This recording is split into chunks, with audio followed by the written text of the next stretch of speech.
오직 여호와는 그 성전에 계시니 온 땅은 그 앞에서 잠잠할지니라 하시니라. 하나님은 영이시니 예배하는 자가 영과 진리로 예배할지니라. 호흡이 있는 자마다 여호와를 찬양하라 명령하신 대로 저희들이 이 시간 삼위일체 하나님께 찬양과 경배를 올려드립니다. 우리에게 있는 모든 것은 다 주님께서 주신 것이오니 우리도 우리의 가진 모든 것을 주님께 드리며 예배합니다. 마음과 뜻과 정성과 물질을 다하여 드리는 이 예배를 기쁘게 받아 주옵소서. 예수님 이름으로 기원하옵나이다. 아멘.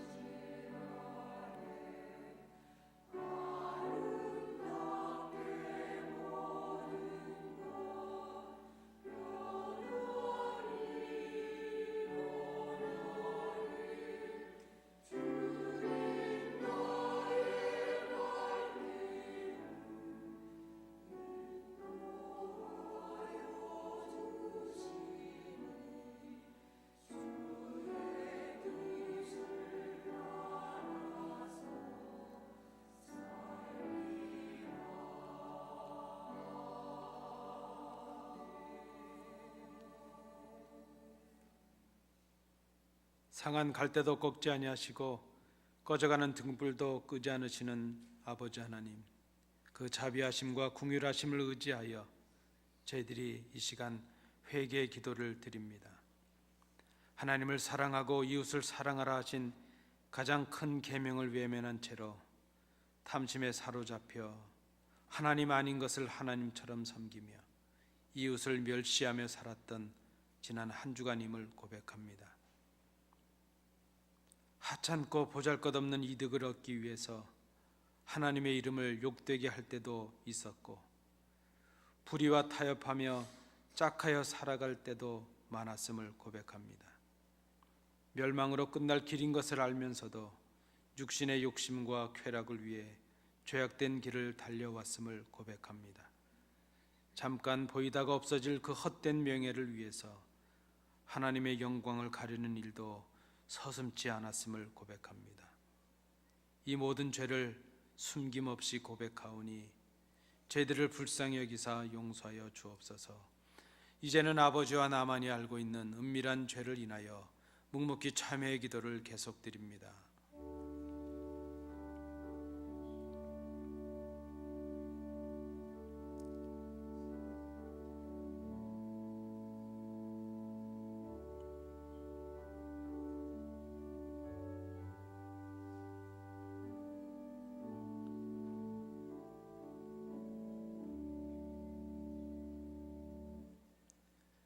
내가 듣고 마음이 부드러워져서 여호와 앞 곧 내 앞에서 겸비하여 옷을 찢고 통곡하였으므로 나도 네 말을 들었노라.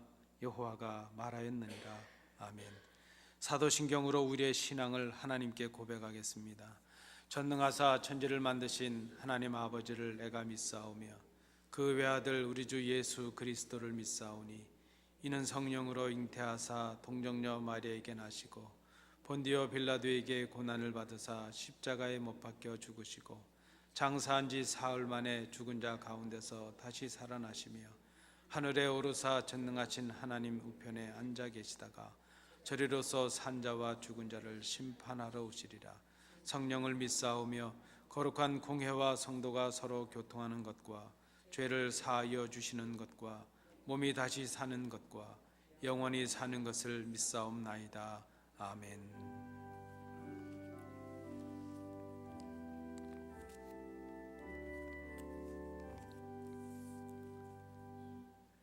자리에 앉으셔서 교동문 40번 시편 96편 부분을 교독하시겠습니다. 새 노래로 여호와께 노래하라. 온 땅이여 여호와께 노래할지어다.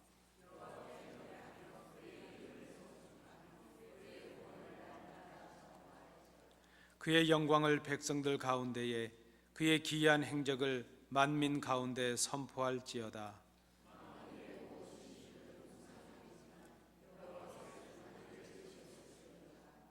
존귀와 위엄이 그의 앞에 있으며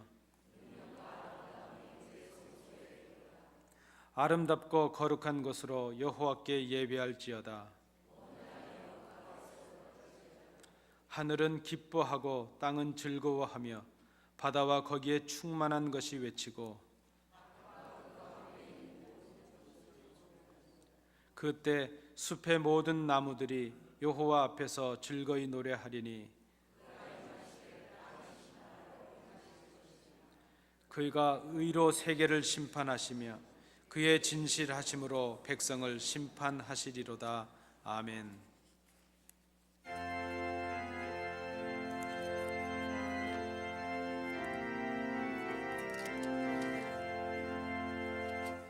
영광스런 주를 보라. 고난받은 그 모습 승리하고 오실 때에 만민 경배하리라. 왕의 왕이 되신 주께 멸류관을 드리세. 왕의 왕이 되신 주께 멸류관을 드리세. 보좌 위에 계신 주께 멸류관을 드리세. 천군 천사 소리 높여 주를 찬송하도다. 왕의 왕이 되신 주께 멸류관을 드리세. 왕의 왕이 되신 주께 멸류관을 드리세. 죄인들이 조롱하며 가시관을 씌웠네. 성도들과 천사들은 주의 이름 높이네. 왕의 왕이 되신 주께 멸류관을 드리세. 왕의 왕이 되신 주께 멸류관을 드리세. 만민들의 찬송 소리 하늘 높이 퍼진다. 하늘 보좌 바라보니 기쁨 한량 없도다. 왕의 왕이 되신 주께 멸류관을 드리세. 왕의 왕이 되신 주께 멸류관을 드리세. 아멘.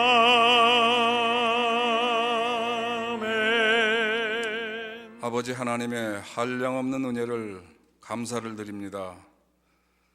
한겨울을 보내고 이제는 완연한 봄날씨가 찾아온 4월 오늘, 저희들 마음 깊은 곳에서 진심으로 우러나오는 감격과 찬양으로 주님의 이름을 높여드립니다.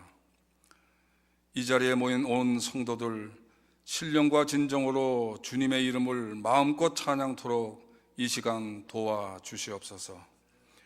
한 주간을 지나면서 하나님 앞에서 잃어버렸던 시간들을 용서받게 하시고 감사와 감격으로 찬양으로 영광 드리니 받아 주시옵소서.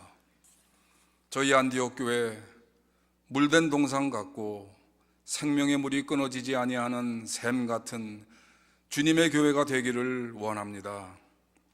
다시 세우고 다시 기초를 쌓고 보수하고 다시 길을 닦겠습니다.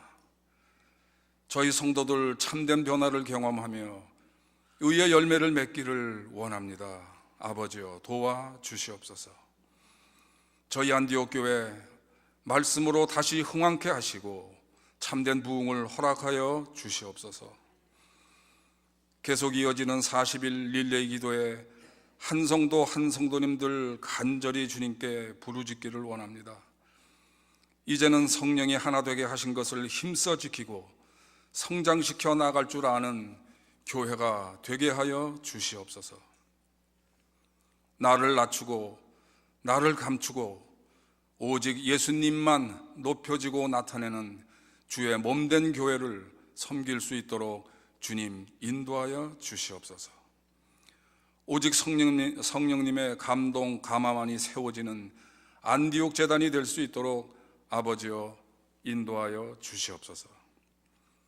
오늘도 극한 상황 속에서 오로지 성령 하나님의 도움만을 기다리며 갈급한 심령으로 기도하시고 사역하시는 선교사님들 그리고 그 가족들 아버지 같이 하여 주시옵소서. 특별히 저희 성도님들의 기도가 필요한 연약한 성도님들도 계십니다. 또 자녀 문제로 재정적으로 질병으로 여러 어려운 상황 속에서 저희 성도님들 다가오는 5월이 아무쪼록 크게 위로가 되고 힘이 되어주는 희망의 달이 될 수 있도록 아버지여 간구하오니 도와주시옵소서. 성찬식과 부흥회 또 구역별 찬양대회로 저희 성도님들 감사와 감격으로 아버지께 영광 돌리게 하여 주시옵소서. 예배 후 재직회로 모일 때에 저희들의 수고와 격려와 따뜻함이 다시 주님께 아름답게 영광으로 나타나게 도와주시옵소서. 신령과 진정으로 드려지는 이 예배를 축복하여 주시고 찬양대의 찬양으로 또 주의 종이 말씀으로 증거하실 때 저희 모두 충만한 은혜 받게 도와주시옵소서. 감사드리고 예수 그리스도의 이름으로 기도 올리옵나이다. 하나님의 말씀 우리 함께 교독으로 봉독하시겠습니다. 마태복음 21장 42절부터 46절까지의 말씀입니다. 신약성경 36면입니다. 마태복음 21장 42절부터 46절까지의 말씀, 우리 마지막 절은 함께 봉독하시겠습니다. 42절입니다. 예수께서 이르시되 너희가 성경에 건축자들이 버린 돌이 모퉁이의 머릿돌이 되었나니 이것은 주로 말미암아 된 것이요 우리 눈에 기이하도다 함을 읽어본 일이 없느냐.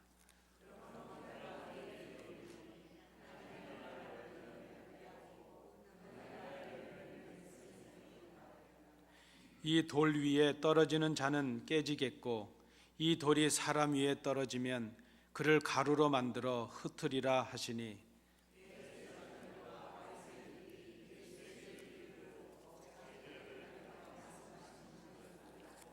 잡고자 하나 무리를 무서워하니 이는 그들이 예수를 선지자로 알미었더라. 아멘.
주님께서 예루살렘 성에 입성하셨습니다.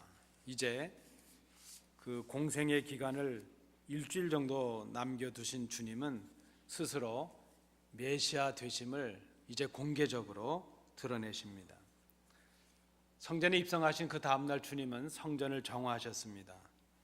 종교적인 부패를 드러내셨습니다. 열매 없는 무화과 나무를 저주하셨습니다. 형식적이고 생명력 없는 신앙들을 질책하셨습니다. 그런데 주님께서 하신 이러한 행동들은 당시 주님을 적대자들로 생각하던 사람들과 정면으로 부딪히는 그런 계기가 되고 말았습니다. 유대교의 지도자들, 이 종교 지도자들은 그 주님이 눈의 가시와도 같은 존재입니다. 그 주님께서 예루살렘 성에 입성하시고 백성들의 환호를 받는 것을 보니까 이들의 마음속에 못마땅함이 가득합니다. 어떻게 하든지 할 수 있는 대로 예수님을 잡아 죽여야 되겠구나, 그 기회를 보고 있습니다. 이제는 주님과 부딪히는 그것이 노골적으로 자신들이 그동안 누리고 있던 그 기득권도 빼앗기게 되고 백성들의 환심도 빼앗기게 되고 자신들의 길을 방해하고 있다고 생각하게 되니까 그저 어떻게 하든지 예수님을 죽일 기회를 찾게 되었습니다. 오늘 21장 이 말씀 앞부분에 보면 그들은 이제 예수님 앞에 질문을 합니다. 메시아로서 행하는 그 권위가 어디에서 온 것인가 하는 것을 문제를 삼습니다. 이들의 질문에 대해서 예수님께서 두 가지 비유를 주셨습니다. 그 내용이 우리 본문 앞부분에 나타나고 있습니다. 그 첫 번째 비유는 28절부터 30절의 내용입니다. 어떤 사람에게 두 아들이 있었습니다. 하루는 아버지가 큰 아들에게 말합니다. 얘야, 너 포도원에 가서 일을 좀 해야 되겠다.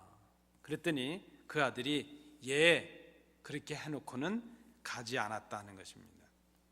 둘째 아들에게 그 아버지가 똑같은 말을 했습니다. 그랬더니 그 아들은 싫습니다, 이렇게 거역을 했습니다.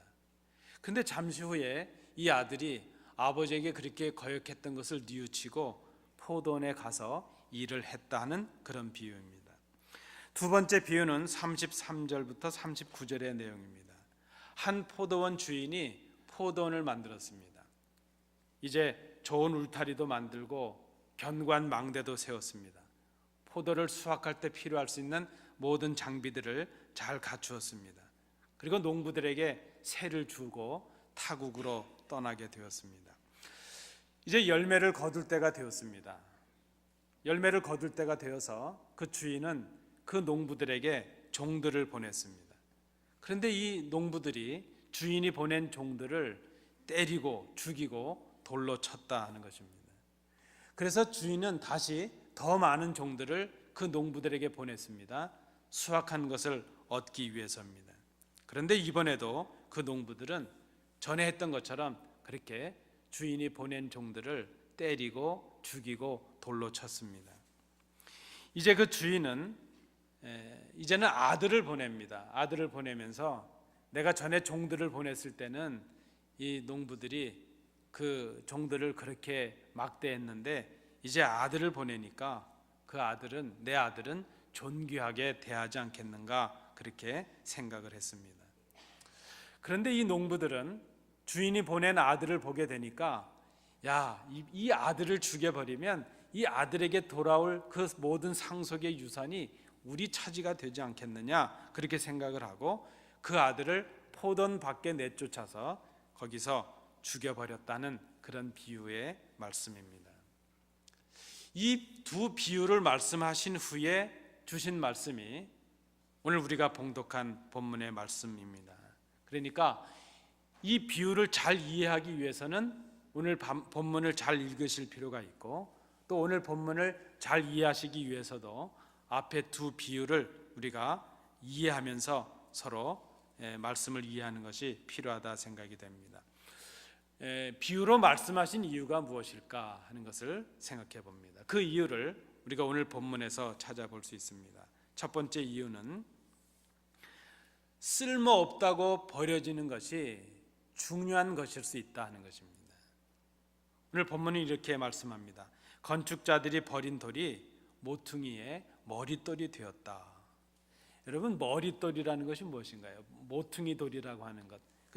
제가 사전을 좀 찾아보니까 그 건물에 있어서 두 개의 벽이 직각으로 만나는 그곳에는 그 벽을 지탱할 수 있는 기둥을 세워야 되는데, 그 기둥을 세우는 주축가 되는 돌, 그 돌이 바로 머릿돌이요 모퉁이 돌이라 하는 것입니다. 그러니까 건물에 있어서 이 머릿돌, 이 모퉁이 돌은 아주 중요한 것이죠. 그 위에 기초를 잘 쌓아야 건물이 견고하게 될 수 있기 때문입니다. 이 말씀은 시편 118편 22절의 말씀을 배경으로 하고 있습니다. 이것은 다윗과 사울의 이야기입니다. 건축자로 비유되고 있는 사울과 그의 추종자들이 이제 이 다윗을 핍박하고 죽음을 놓고 생명을 놓고 위협을 합니다. 다윗은 사울에게 쫓겨서 생명의 위협을 받고 있습니다. 그 사울과 그의 추종자들에게 이 다윗은 마치 쓸모없어서 버려지는 돌 같은 그런 취급을 받았다는 것입니다. 그렇게 하찮고 쓸모없다고 여겨지던 다윗이지만 하나님께서는 이 다윗을 선택하셔서 이스라엘의 가장 위대한 왕으로 세우셨다 하는 것입니다. 지금 이 말씀을 듣고 있는 당시의 종교 지도자들은 그 당시에 세리와 창기 같은 사람들을 죄인으로 취급을 했습니다.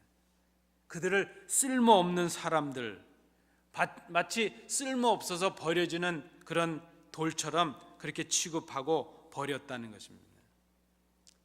종교 지도자들은 입술로는 하나님을 경외하는 사람들이었습니다. 그들은 율법을 강조하고 가르치는 사람들입니다. 그런데 그들의 문제가 무엇인가 하면 자신들이 말하고 가르치는 그것을 자신들은 행하지 않았다는 것입니다.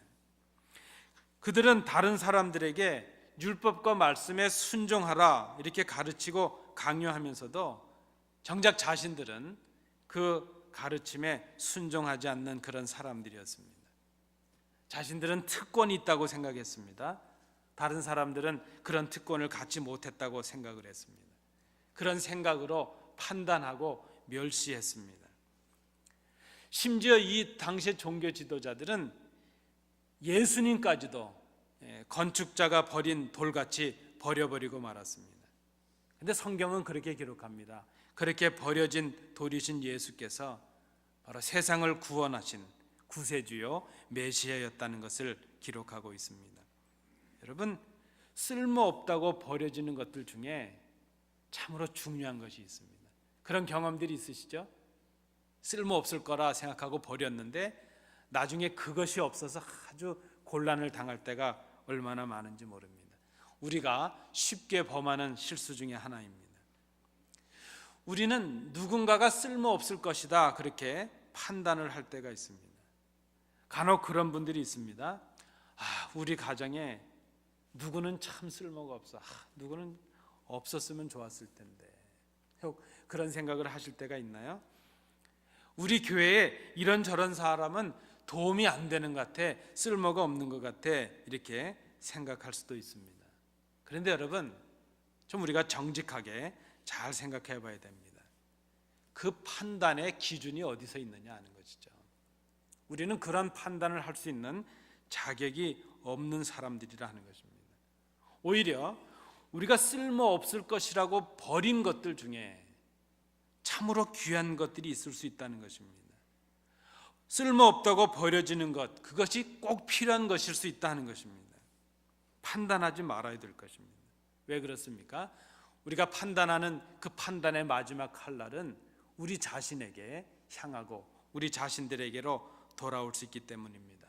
마태복음 7장 1절 2절 말씀에서 주님께서 이렇게 말씀하셨습니다. 비판을 받지 아니하려거든 비판하지 말라.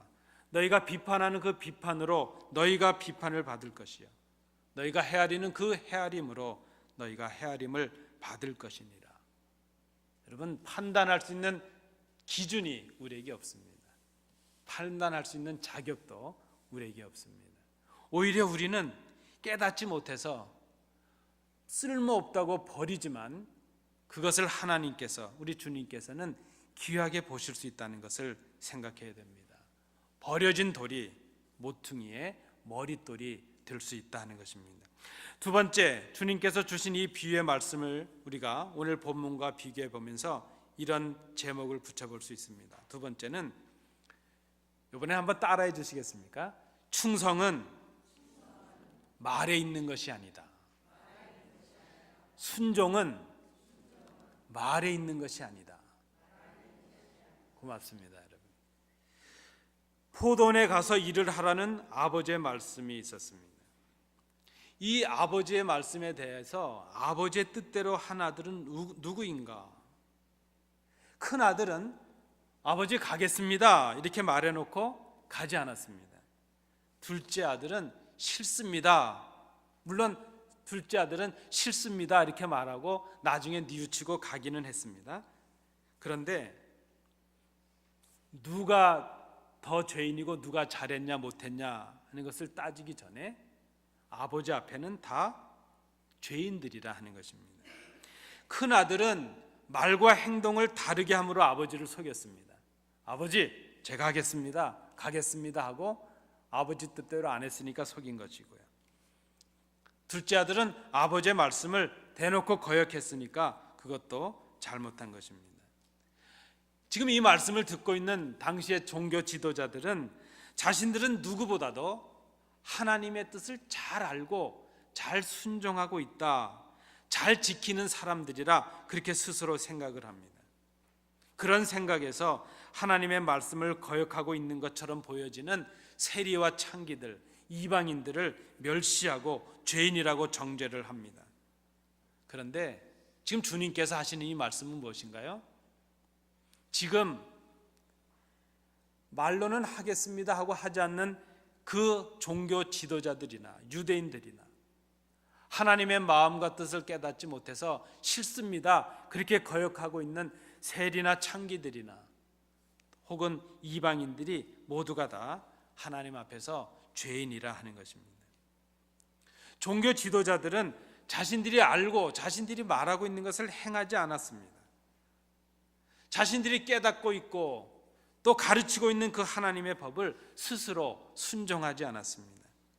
그러나 지금 세리나 창기 같은 이 죄인들은 하나님을 거역하고 불순종은 했지만 그들이 주님을 통해서 깨닫게 되었습니다. 아, 우리가 죄를 범했구나, 뉘우치고 하나님께로 돌아왔다 하는 것입니다. 여러분, 순종은 말에 있는 것이 아닙니다. 우리가 받는 구원이라고 하는 것은 아는 것에 달린 것이 아닙니다. 성경을 많이 안다고 구원받는 것이 아니라는 것입니다. 구원은 회개함으로 순종하는 데 있습니다. 충성은 하나님의 뜻을 알고 그 뜻에 자신의 뜻을 복종시키는 순종에 달려 있다는 것을 우리가 생각해야 될 것입니다. 포도원 주인은 농부들에게 맡긴 것을 찾으려 하였습니다. 때가 되었습니다. 그런데 농부들은 자신들의 것도 아닌데 주인이 맡긴 것인데 그것을 지금 욕심을 내고 있습니다. 그리고 그 욕심을 채우기 위해서 주인에게 불순종합니다. 주인이 보낸 종들을 죽여버립니다. 심지어 그 아들까지도 죽여버립니다. 왜 그랬나 하면 주인의 것인데, 주인이 맡긴 것인데 자신의 것으로 착각하고 있기 때문입니다. 주인이 맡겨서 돌보고 있는 것들인데 자신의 것으로 생각을 했습니다. 농부들은 응당 주인이 맡긴 포도를 돌보고 수확을 거두었다면 그것을 그저 주인과 정한 대로, 주인이 맡긴 대로 주인에게 돌려드려야 하는 것이 마땅합니다. 지금 이 농부들은 자신들이 농사를 지었다고 그 모든 것이 자신들의 것이라고 생각하고 주인의 것을 가로채려고 하고 있습니다. 주인이 믿고 맡겼는데 농부들은 주인의 것을 자신의 것으로 만들려고 합니다. 여러분, 주인이신 하나님께서 우리에게 맡기신 것이 있습니다. 제가 좀 시간을 드릴 테니까요, 한번 생각해 보실까요? 주인이신 하나님께서 여러분들께 뭘 맡기셨을까요? 대답하지 마시고 속으로 좀. 제가 한번 여러분들을 대신해서 말씀을 드려봅니다. 하나님께서 우리의 가정을 우리에게 맡기셨습니다. 하나님께서 우리의 교회를 우리에게 맡기셨습니다. 우리에게 많은 물질을 맡기셨고 직분을 맡기셨고 그 일을 감당할 수 있는 은사들을 맡겨주셨습니다. 여러분 기억해야 됩니다. 맡겨주신 것들은 내 것이 아닙니다. 하나님의 것인데 그 일을 감당하라고 주신 것들입니다. 나에게 주신 직분은 내 것이 아닙니다. 내 생명도 내 것이 아닙니다. 어떤 분이 묻습니다. 목사님 왜 자살을 하면 안 된다고 하고 죄라고 하지요? 뭐 설명하기는 어렵습니다. 그것을 어떻게 우리가 뭐 신학적으로 이렇게 말하겠습니까? 그러나 제가 분명히 생각하기엔 그렇습니다. 이 생명이 내 것이 아니기 때문입니다. 우리가 다른 사람의 생명을 취하면 살인죄에 해당하는 것처럼 하나님께서 주신 이 생명, 이 존귀한 생명을, 하나님께서 주신 이 사명이 담겨져 있는 이 생명을 내 의미대로 내 것인 것처럼 끊어버리는 것, 그것이 하나님 앞에 큰 죄가 될 수 있는 것이 아니겠는가 생각합니다. 내 자녀들이 내 소유가 아닙니다. 우리의 가정이 우리의 것이 아닙니다. 직분은 나의 명예를 위한 것이 아닙니다. 여러분 좀 잘 생각해 봐야 될 것입니다. 우리가 우리의 것을 바친 것이 아니죠. 이 전은 우리 것인데 하나님께 바친 것이 아니라 하나님께서 몸된 교회요 성전을, 주님의 몸을 우리들에게 맡겨주신 것입니다. 농부들은 지금 주인의 포도원을 주인의 마음과 자세로 돌보고 살폈어야 했습니다. 맡기신 대로 충성했어야 됐습니다. 주인 의식을 가졌어야 됐습니다. 주인 의식이라는 것은 주인의 마음으로 돌보고 섬기는 것 아니겠습니까? 우리 교회 비즈니스 하시는 어떤 성도님을 뵀는데 그런 말씀 하시더라고요. 아유 목사님, 우리 같이 협력하며 돕고 있는 우리 종업원들, 같이 일하는 직원들이 주인의 마음으로 일하면 참 좋겠어요. 근데 그게 잘 안 됩니다. 그 말씀을 하시더라고요. 그저 나 때문에 주인도 먹고 살지 그렇게 생각한다는 것입니다. 이 어려운 때에 사업장을 만들고 함께 나와서 일하고 수고해서 서로 나눌 수 있게 하는 것, 참 그런 감사한 마음을 가져야 되는데 그것이 쉽지 않습니다. 그렇게 말하시는 우리 성도님을 뵌 적이 있습니다. 여러분 주인 의식으로 섬기는 것 중요합니다. 그것은 주인의 마음과 주인의 그 고충을 가지고 주인의 마음을 헤아리고 하는 것이죠. 그런데 문제는 주인 의식으로 하는 것이 아니라 책임으로 하는 것이 아니라 주인 노릇을 하려고 하니까 문제죠. 지금 이 농부들은 주인의 뜻과 마음을 헤아려서 주인의 심정으로 일을 한 것이 아니라 자기들이 주인이 되려고 했다는 것입니다. 주인 행세를 했고 주인 노릇을 하려고 했습니다.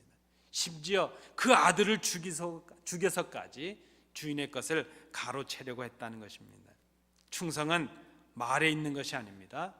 주인의 마음을 헤아리고 그 주인의 뜻에 순종하는 것, 그것이 진정한 충성이 될 수 있다는 것입니다. 세 번째입니다. 오늘 비유의 말씀과 주님의 말씀을 통해서 우리가 세 번째로 다시 기억해야 될 것은 이것입니다. 이번에도 저를 한번 따라해 주십시오.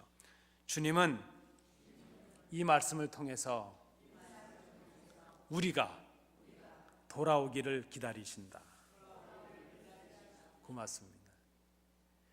지금 이 주님의 말씀은 이 비유를 통해서 이 말씀을 듣고 있는 종교 지도자들, 바리새파 사람들이나 사두개파 사람들, 그 사람들을 부끄럽게 하고 질책하고 그들을 이제 책망하는 것으로 끝내려고 이 말씀을 주고 계시지 않다는 것입니다.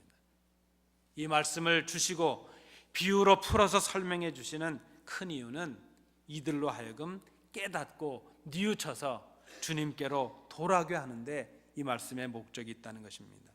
첫 번째 비유를 말씀하신 후에 주님께서 질문하십니다. 31절입니다. 큰 아들과 둘째 아들 중에 누가 아버지의 뜻대로 행한 아들이겠느냐? 그 말씀을 듣고 있던 종교 지도자들이 쉽게 대답합니다. 둘째 아들이지요. 둘째 아들입니다. 두 번째 비유를 말씀하신 후에 주님께서 다시 질문하셨습니다. 40절입니다. 그러면 포도원의 주인이 올 때에 그 농부들을 어떻게 하겠느냐?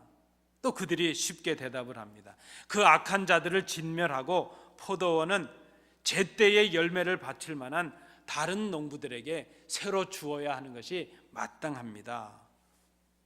그들은 주님의 그 질문의 말씀에 쉽게 대답은 하고 있지만 그 비유의 말씀을 남의 이야기로 듣고 있었습니다. 다시 그들에게 주님께서 말씀하십니다. 내가 진실로 너희에게 이르노니 세리들과 창녀들이 너희보다 먼저 하나님의 나라에 들어가리라.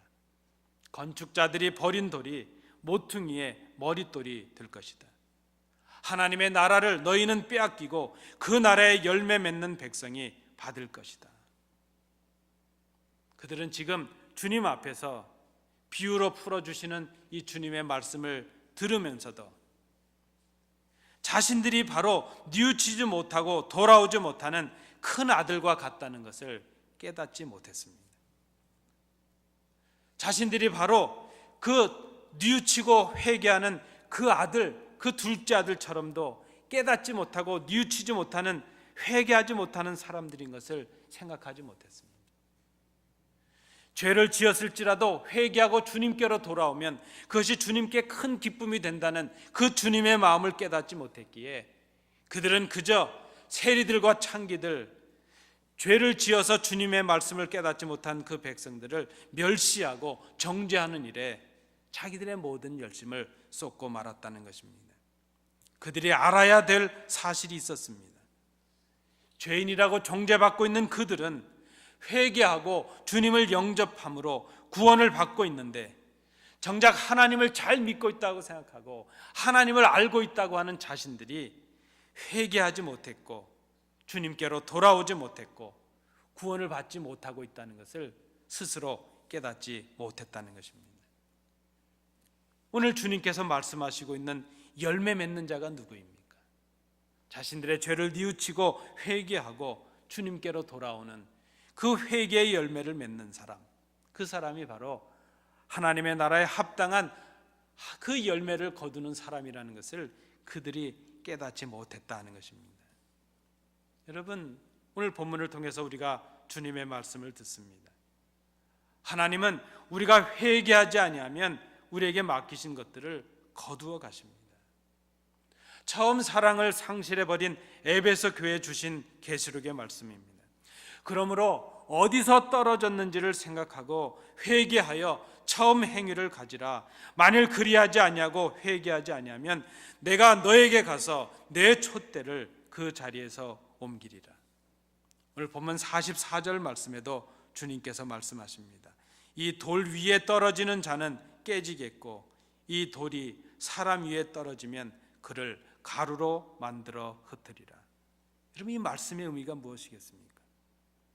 오늘도 주님의 말씀에 마음을 깨트리는 사람, 그는 구원을 받는다는 것입니다. 그러나 주님의 심판이 돌이 그에게 임하게 되면 그는 부서지고 산산조각 나서 구원을 받지 못하는 심령이 될 수밖에 없다는 것입니다. 주님의 이 비유의 말씀은 듣는 자들에게 주시는 회개의 기회였습니다.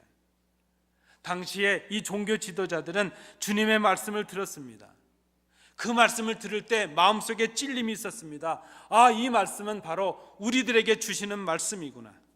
그런데 그들은 그 말씀 위에, 그 말씀이 자신들 위에 떨어짐을 알았지만 그 말씀 앞에서 자신들을 부서뜨리지 못했습니다.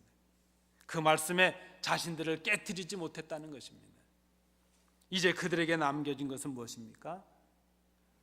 이제는 그 돌이 자신들에게 떨어져서 자신들을 산산조각내고 멸망의 길로 인도하는 것, 그것만이 남게 되었다는 것입니다. 말씀이 떨어졌고 그 말씀 앞에 자신을 부서뜨리지 못한 사람들, 말씀 앞에 자기의 심령을 깨트리지 못한 그 사람들, 그들은 오히려 주님을 죽여야 되겠다는 완악한 마음으로 자신들의 마음을 닫고 잠그고 말았다는 것입니다. 여러분, 오늘 이 말씀을 생각하면서 그런 생각이 들었습니다. 여러분도 그러시죠? 일을 맡기면 마음이 든든한 분들이 있습니다. 누구에게 이렇게 일을 맡기면 틀림없어 믿음이 가는 분이 있습니다. 그런데 어떤 분들은 이렇게 일을 맡기고 보면 좀 불안한 분들이 있습니다. 뒤에 따라가면서 잘 지켜보다가 도와드려야 될 분들이 있죠. 여러분, 주님께서 우리에게 많은 것을 맡기시고 우리를 어떤 마음으로 쳐다보실까요? 저 어릴 때 저희 집에서 처음으로 키웠던 개가 있는데요.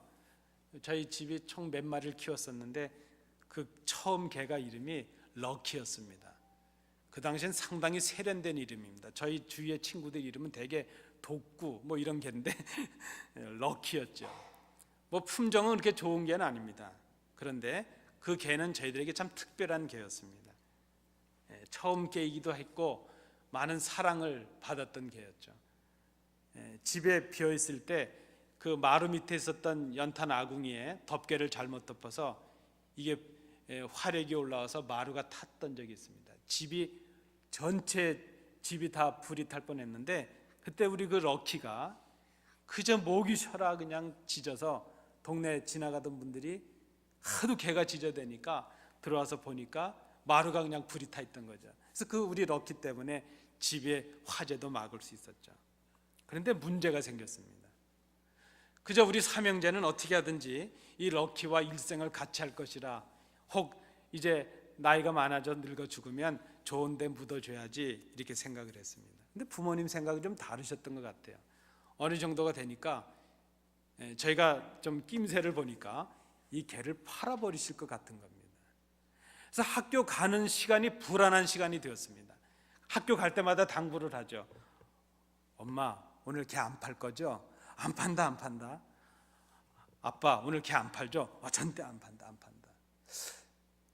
제가 부모님을 믿어야 되는데 그래도 부모님에 대한 믿음이 없는 겁니다.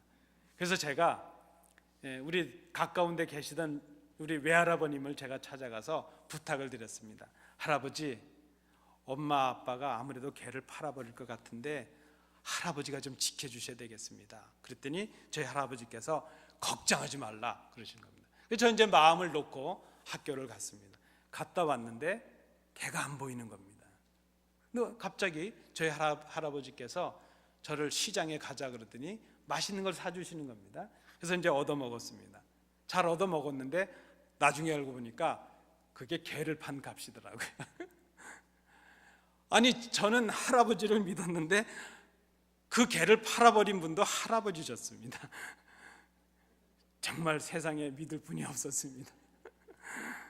여러분, 하나님께서 우리에게 일을 맡기셨는데 그 하나님은 우리에게 일을 맡기시고 어떤 마음을 가지실까 생각합니다. 주님은 건축자의 버린 돌같이 버림을 받으셨습니다. 그러나 주님은 모퉁이의 머릿돌이 되셨습니다. 우리의 삶의 근거요, 신앙의 그쳐요, 교회의 시작이요, 교회의 근거가 되셨습니다. 그런데 우리는 모퉁이 돌이신 주님을 바라보지 못하고 있습니다. 여러분, 모퉁이 돌, 주춧돌이 없는 건물은 무너지고 말 것입니다.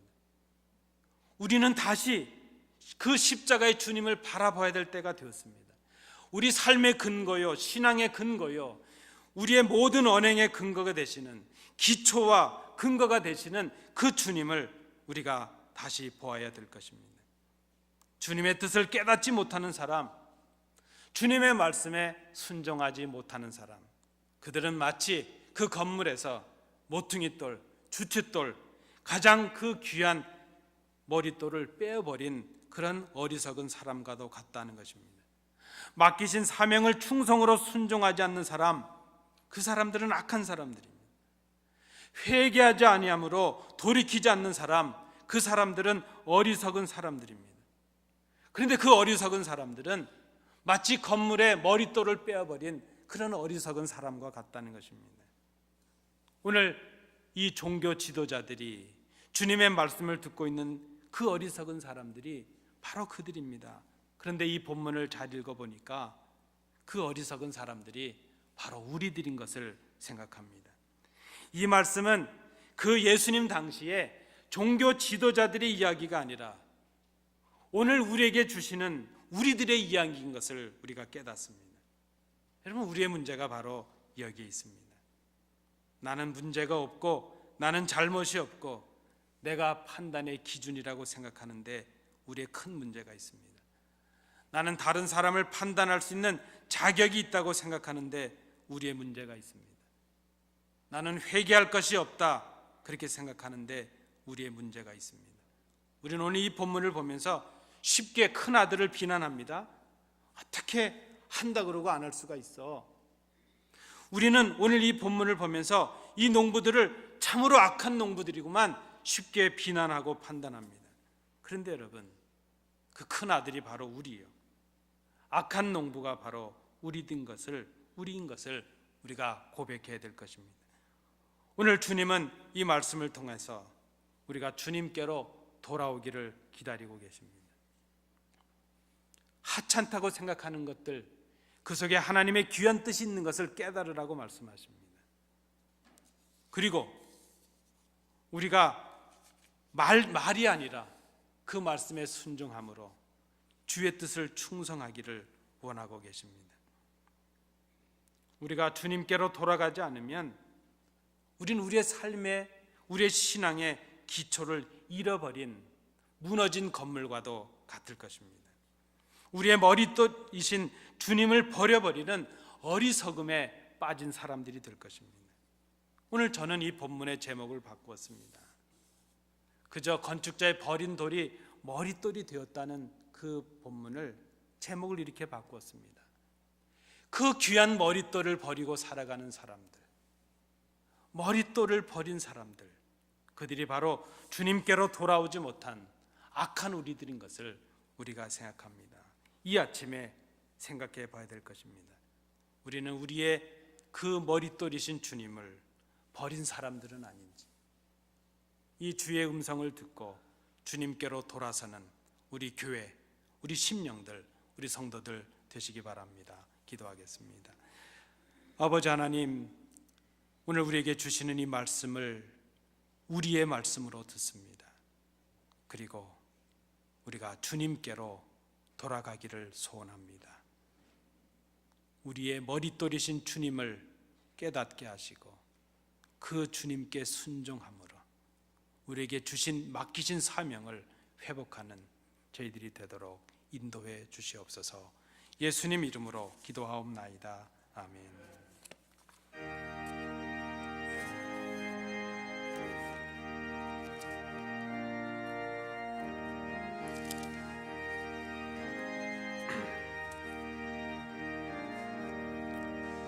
주의 말씀 듣고서 준행하는 자는 반석 위에 터닫고 집을 지음 같아.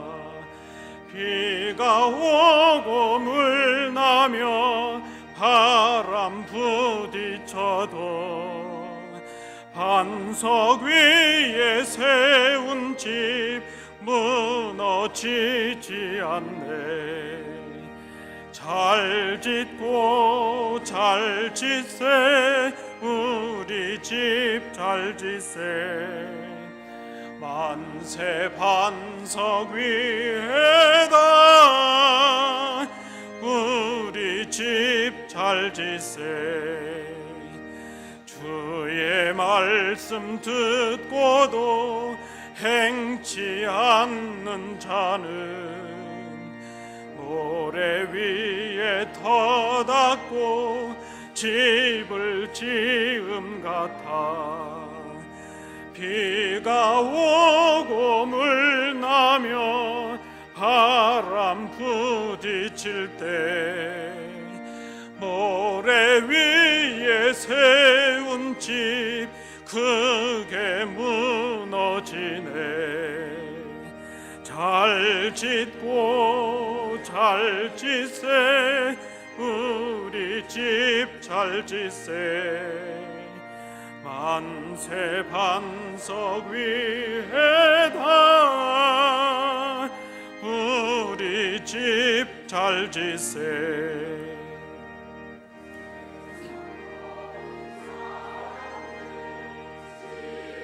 짓는 자니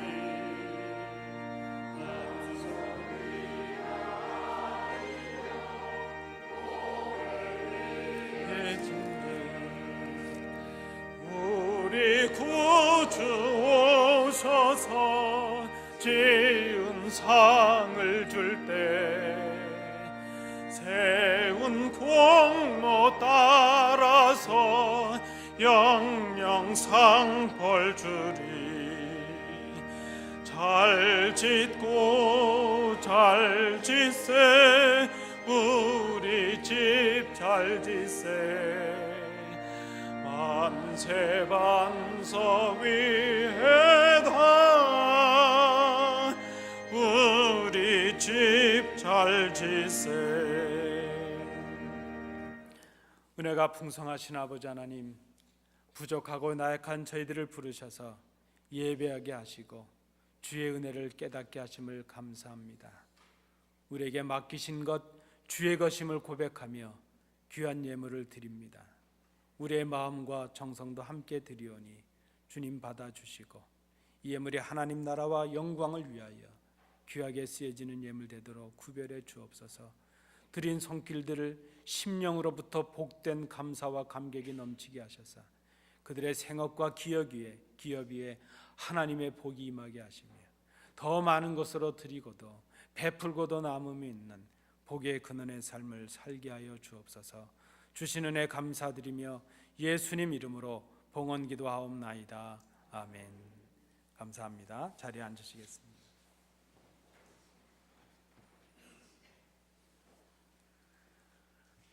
우리 좌우로 보시면서 인사하시겠습니다. 뭐라고 인사하실까요? 머릿돌을 버리지 않는 성도가 됩시다. 이렇게 인사 나누시겠습니다. 감사합니다. 우리 오늘 교회를 새로 방문하신 분 계시는데요. 환영을 드립니다. 우리 새가족부 안내도 좀 받으셔서 같이 교제해 주시면 좋겠습니다. 오늘 우리가 재직회가 있어서 제가 바로 인사를 못 드리는데 그냥 가지 마시고 친교실 내려가셔서 식사하시면 감사하겠습니다. 우리 교회 생활은 주보를 참조해 주시기 바랍니다. 오늘은 말씀드린 대로 우리 재직회 1사분기 재직회로 모이겠습니다. 예배 후에 바로 모이도록 하겠습니다. 우리 다음 주일은 우리 34주년 우리 교회 창립 기념 주일입니다. 지금까지 인도해 주신 하나님의 은혜에 감사하면서 우리 다음 주에 우리 창립 기념 감사헌금을 드리도록 하겠습니다. 기도하시면서 준비해 주시기 바랍니다. 우리 다음 주일에는요, 창립 기념으로 우리 장로님 기도도 하셨지만 새롭게 시작하는 마음으로 교회 대청소하겠습니다. 오늘 우리 이 일을 위해서 구역장님들 친교 후에 잠깐 모이실 텐데요. 우리 구역장님들 지시를 받으시면 청소 구역을 다 정해놨습니다. 또 필요한 물품들도 준비가 될 것입니다. 그래서 우리 다음 주에 예배하시고 우리 친교하신 후에 다 같이 우리 교회 청소하도록 그렇게 하겠습니다. 우리 5월 13일부터 우리 부흥에 있는 것, 우리 현수막도 준비가 되었는데요. 우리 주제를 생각하시면서 이번에 주실 은혜를 사모하시면서 기도해 주시기 바랍니다. 우리 오시는 강사님, 또 우리 참여하실 성도님들 위해서 기도해 주시고, 이제 오늘까지 우리 작정하신 분들 꼭 명단을 내주시기 바라고요. 우리 사무실에서 그냥 초청하시면 좀 그러니까 우리가 봉투에 넣어서 이렇게 초청장을 만들어 놨습니다.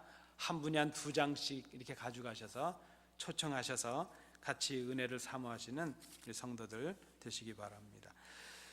우리 부흥의 기간에는 특별 새벽 기도회로 모이겠습니다. 그저 뭐 특별 새벽 기도회라기보다는 은혜를 사모하면서 우리 새벽마다 우리 나오셔서 기도하실 수 있도록 그렇게 하겠습니다. 오늘 우리 친교는 전대별로 모이도록 하겠습니다. 우리 금주 친교, 오늘 친교는 우리 한복수 장로님, 홍신자 집사님 가정에서 사랑으로 준비해 주셨습니다. 감사합니다. 기도하시겠습니다. 은혜로우신 아버지 하나님, 오늘 저희들에게 주신 은혜를 감사드립니다. 오늘 주의 전을 위해서 섬기신 성도들, 또 봉사하고 베푸는 모든 성도들, 하나님 그 은혜를 이제 그 섬김을 주님 받아 주옵시고 크신 은혜로 채워주시기를 간절히 기도합니다.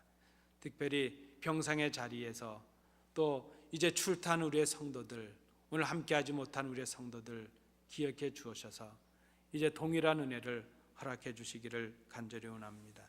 아버지 하나님, 오늘 이제 우리 교회에 또 방문해 주신 성도님이 계십니다. 이제 그 여종의 마음을 기억해 주옵시고, 지금까지 주님께서 인도해 주셨지만 앞으로의 삶이 더 주님께 잡힌 바 되게 하시고 참으로 복된 삶이 되게 하셔서 하나님의 영광을 이루는 귀한 삶이 될 수 있도록 인도해 주시옵소서.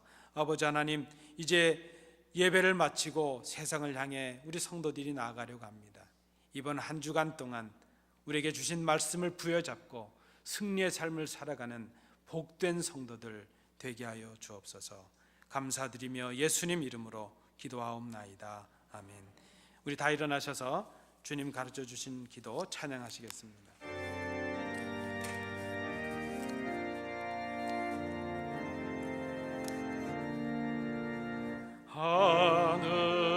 하늘에 계신 아버지, 이름 거룩하사 주님 나라 임하시고 뜻이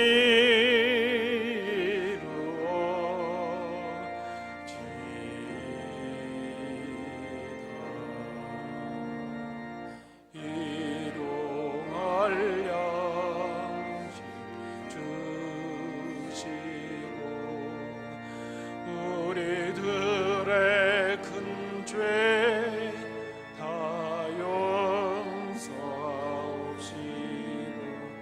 또 시험에 들게 마시고 악에서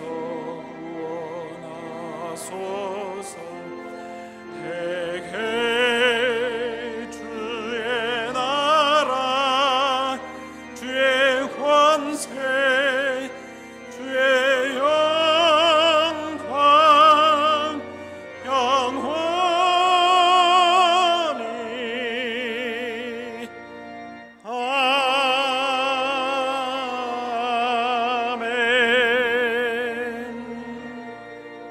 아멘. 이제는 예수 그리스도의 은혜와 우리 아버지 하나님의 크신 사랑하심과 성령님의 교통하심이 하나님께 나와 정직하게 예배하고 오늘 주신 말씀을 통하여 우리의 머릿돌이신 주님을 우리의 가슴에 품고 주신 사명을 감당하는 복된 교회, 복된 성도, 복된 가정 되기로 마음에 결단하는 주의 자녀들 위해, 그 가정과 기업 위에, 우리 안디옥 교회 위에 항상 함께 계시기를 간절히 축원하옵나이다.